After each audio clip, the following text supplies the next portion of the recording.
ఆశములు సృజించిన యేసయ్యానికి స్తోత్రం. నీ ఆశ్చర్యమైన క్రియలు నేనలా మరచిపోదును. నీ ఆశ్చర్యమైన క్రియలు నేనలా మరచిపోదును.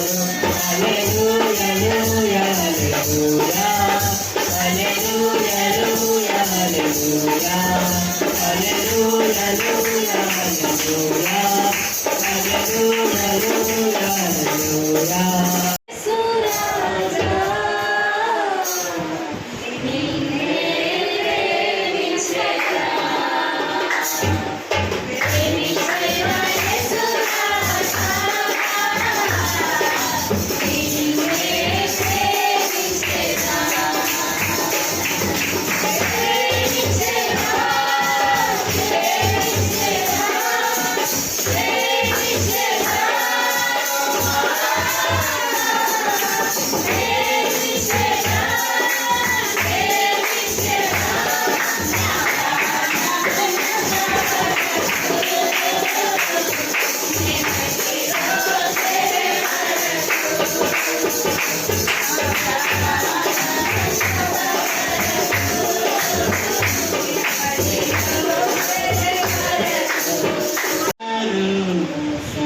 శ్రీలోకములో ఎంతవరకు మనకి బంధం ఎవరికి ఎవరు శ్రీలోకములో ఎంతవరకు మనకి బంధం ఎవరికి ఎవరు సొంతము ఎవరికి ఎవరు శాశ్వతము ఎవరికి ఎవరు సొంతము ఎవరికి ఎవరు శాశ్వతము జీవితం ప్రయాసం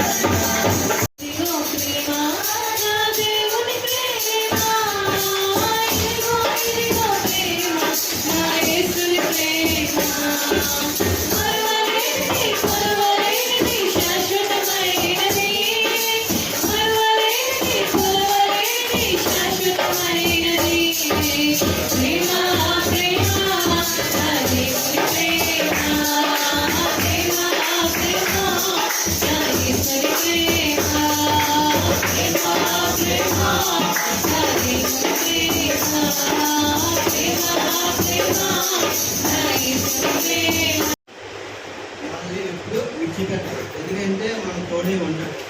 ఎందుకంటే మనం ఏ ఆపదలో ఉన్నా ఏ కష్టాలు ఉన్నా దేవుడు మనం విడిచిపెట్టే దేవుడు కాదు. అలాగే మనం ఎన్నో విధాలుగా మనమే మర్చిపోతుంది దేవుడు. ఎందుకంటే ఏదైనా సంబంధించిన తప్పులు కానీ మనం కానీ ఏ వచ్చినా వెనకబడిపోతాం లోపల. ఎందుకంటే చాలామంది దేవుడి వెనకబడిపోతాం.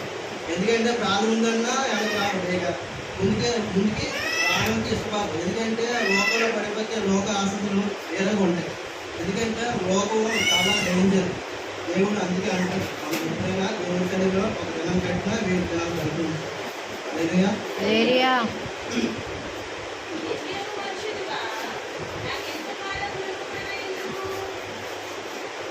దేవుని చెప్తుంది చూడండి. మనం ఎప్పుడైనా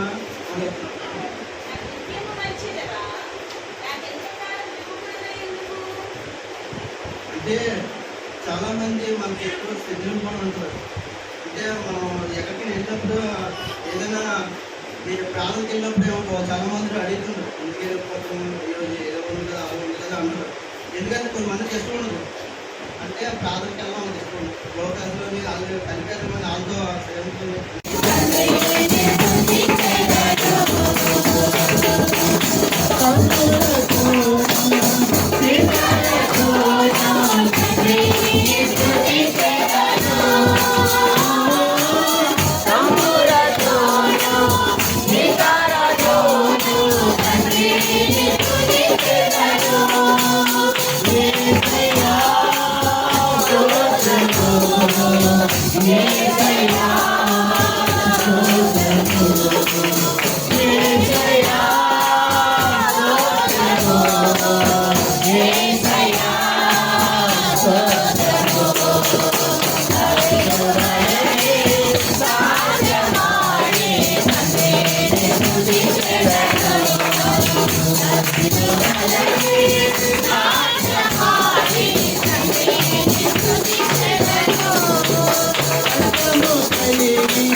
బైబిల్ గ్రంథంలో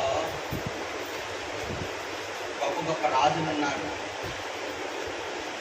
మంచి విద్వాంసులు ఉన్నారు, బలవంతులు ఉన్నారు, జ్ఞానవంతులు ఉన్నారు. కానీ దేవుని చిత్తాన్ని ఎప్పుడైతే వారు చేయలేదో ఏమంటే వారి జీవితంలో పతనం.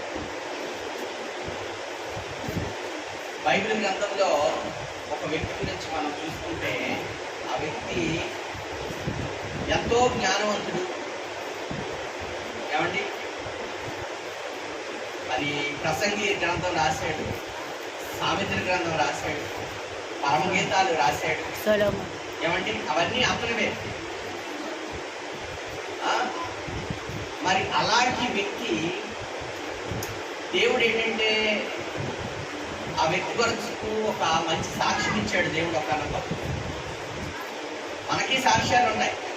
ఏం సాక్ష్యాలు ఉన్నాయి మనకి? మన సాక్ష్యం ఏం చెప్తాం? సాక్ష్యం అంటే దేవుడు చేసిన మేలుని చెప్పాలి తప్ప నాకు అది జరిగిపోయింది, నాకు అలా ఇచ్చేసారు, ఇచ్చేసిన బైబిల్ ఎక్కడ అలాంటివి లేదండి. అలాంటి సాక్ష్యాలు దుర్మార్గ సాక్ష్యాలు అంటారు.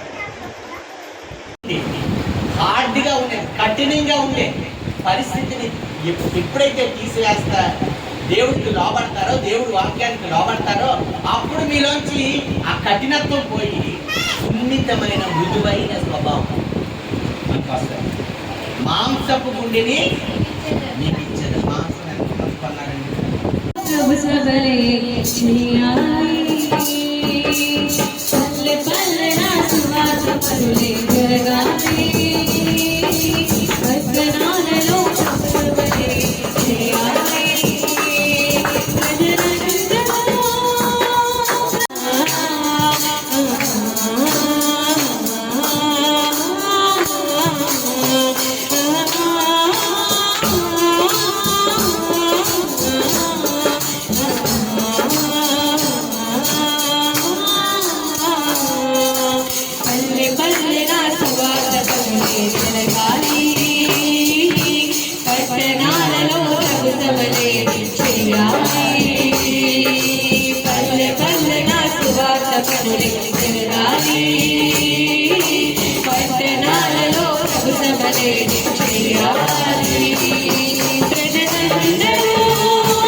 యేసుక్రీస్తు వారి పరిశుద్ధాత్మ యొక్క అన్యోన్య సహవాసం కూడి వచ్చిన మనకు తను ప్రేమించిన సకల పరిస్థితులకు సదాకాలము తోడై ఉండి నడిపించును గాక. యేసు రక్తమే సంపూర్ణ